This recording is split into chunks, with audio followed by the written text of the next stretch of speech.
Deus só começa quando você decide parar de lutar com Ele. O altar não é o fim, é o começo de uma nova história. Eu lembro de uma fase da minha vida quando eu orava pedindo direção. Acredito que todos nós começamos assim a nossa jornada de fé. Quanto mais eu pedia direção, mais sem direção eu ficava. Não que Deus estava me direcionando errado, mas é que eu queria que Deus me direcionasse aonde eu queria ir. E não é assim que funcionam os planos de Deus. Deus dá a nós, sim, o livre-arbítrio, sem dúvida. Porém, a partir do momento que a gente entende que os planos deles são melhores que o nosso e que a gente começa a largar o controle de nossa vida, que a gente começa a ver as coisas de Deus acontecerem verdadeiramente. Normalmente, quando a gente fala com alguém que estamos confusos, sem direcionamento, a pessoa rapidamente fala: entrega nas mãos de Deus, deixa que Ele resolve. Só que não é fácil entender isso, principalmente por quem começou a conhecer a Bíblia agora, por quem começou a conhecer a palavra de Deus recentemente. Nós achamos que essa palavra é algo natural que todo mundo diz uns para os outros, mas ela verdadeiramente é o ensinamento que funciona e todos deveriam saber o que é deixar nas mãos de Deus. É a partir do momento que nós largamos o controle de nossas vidas e entregamos a Deus, é que as coisas começam realmente a fluir. Eu pedia direcionamento, mas eu não obtinha o resultado que eu esperava. E Deus então decidiu ficar em silêncio na minha vida. Eu fiquei muito tempo no deserto, sem direção, confuso com as doutrinas que eu seguia. Eu verdadeiramente sabia que eu buscava a Deus, mas eu também tinha a sensação que eu estava buscando no lugar errado. Foi quando então, após quebrar a cabeça muitas vezes, que eu realmente falei: quer saber? Fiz uma oração, abaixei a cabeça e decidi falar: seja feita a sua vontade. Foi aí então que Ele me ensinou que fé não é quando eu entendo, mas sim quando eu entrego.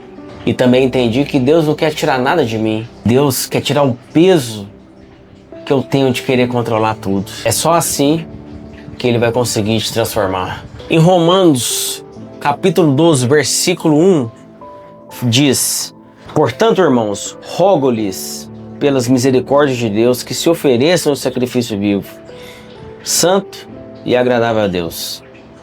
Este é o culto racional de vocês. Nesse versículo, então, Paulo começa falando de misericórdia. Porque antes de Deus pedir a sua entrega, Ele mostra o quanto te ama. Entrega não é sobre medo, é sobre confiança. E confiar é declarar: Senhor, mesmo sem entender, eu confio no teu caráter. Que seja feita a tua vontade na minha vida. Entrega não é o fim da sua vontade, é o início da vontade de Deus. Em Salmos 37:5 diz: entrega o teu caminho ao Senhor. Confia nele e o mais Ele fará. E podemos dizer aqui que o maior inimigo da fé não é o medo, mas sim o controle. E quando você busca entender tudo na sua vida, Deus só está esperando você soltar o seu controle. E nunca se esqueça, Deus não quer tirar nada de você. Ele quer revelar o que há em você. O altar dói, mas cura. Toda entrega tem dor, mas toda dor molda. A cruz foi dor antes da vitória. O altar não é onde Deus te rouba, é onde Ele te entrega por inteiro. Eu me lembrei de um fim de semana que eu estive recente, um encontro com Deus da igreja. Eu estava lá tomando certas decisões da minha vida, vivenciando certas experiências da minha vida.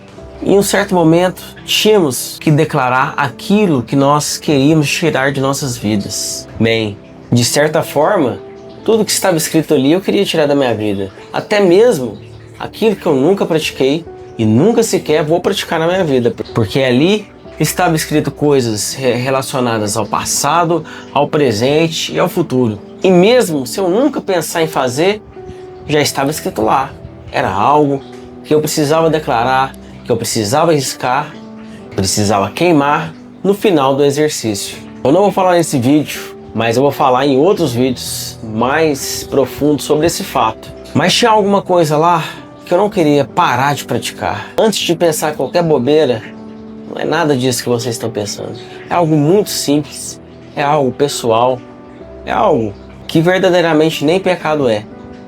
Mas eu sabia que aquilo me incomodava. Depois de um tempo eu percebi que aquilo só me incomodava depois que eu entreguei a minha vida a Jesus. Quando eu desci sobre as águas no batismo, nós achamos que a nossa vida vai mudar. E realmente muda. No início foi pior. Muitas guerras, batalhas espirituais, não é fácil. Quem verdadeiramente passou por isso sabe o que eu estou dizendo. É um desafio diário. E muitas das vezes você perde. E esse fator não vai te fazer parar de pecar. Não vai te fazer um santo nem nada parecido. Mas o pecado vai começar a pesar mais na sua vida. E conforme eu disse, por mais que não seja pecado isso que eu citei, aquilo começou a refletir na minha cabeça constantemente. E às vezes eu pensava, eu buscava justificações, eu lia sobre e via que não era pecado. Então, com o que eu me preocupava? Bem, são questões muito mais profundas que a gente imagina. Voltando no local que eu estava naquele fim de semana, uma das palavras que tinha naquele papel era exatamente sobre isso que eu estou falando.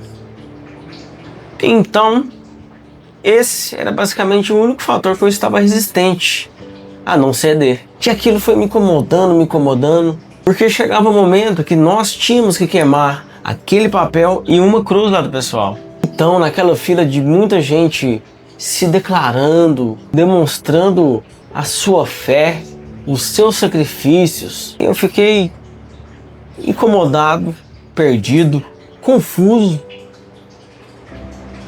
e ao mesmo tempo em paz. Como é possível isso? Eu não sei. Eu só sei que aos 45 do segundo tempo, ao começar a dar os passos para chegar naquele local e colocar minha carta sob a cruz de Cristo para ser queimada, eu olhei para o céu e disse: Pai, é bem provável que a sua vontade não está de acordo com a minha, mas então, que seja feita a sua vontade. E a partir disso, uma porta se fechou na minha vida e várias portas começaram a se abrir. Mas isso é assunto para outro vídeo. Mas esse é o meu exemplo de entrega. E ele verdadeiramente funcionou em algo que eu nunca imaginava. Mas temos outros exemplos bíblicos aí que fizeram muitos sacrifícios em entregar. José entregou o orgulho na prisão. Davi entregou o tempo esperando com paciência e fé. Jesus, esse eu não preciso nem falar, né? Ele entregou tudo por nós. Antes da glória, vem o altar. Antes da promessa, vem a renúncia. Antes do propósito, vem a entrega. Você nunca perde quando entrega para Deus. Você se reposiciona. E quanto a você, o que Deus está pedindo para você entregar hoje? Qual renúncia que Deus está pedindo para você fazer e você não quer soltar? O que ainda está nas suas mãos que deveria estar nas mãos dele? A entrega é o idioma da fé. E o céu só responde quem fala esse idioma. Escreva aí nos comentários sobre o que você quer mudar na sua vida a partir desse vídeo. Vamos finalizar então com uma oração para a gente selar tudo isso que foi proposto nesse vídeo. Senhor, eu coloco diante de Ti o que não consigo carregar, o que eu não entendo, o que eu não sei resolver, o que me pesa. Eu Te entrego tudo, porque sei que Tu sabes o que é melhor para mim. Me ensina a confiar mesmo quando eu não vejo. Me dá coragem para viver rendido à Tua vontade. Em nome de Jesus, amém. E lembre-se, a verdadeira liberdade está no altar da entrega. Não esqueça de dar o like e comente. Eu entrego tudo a Deus. Até o próximo vídeo.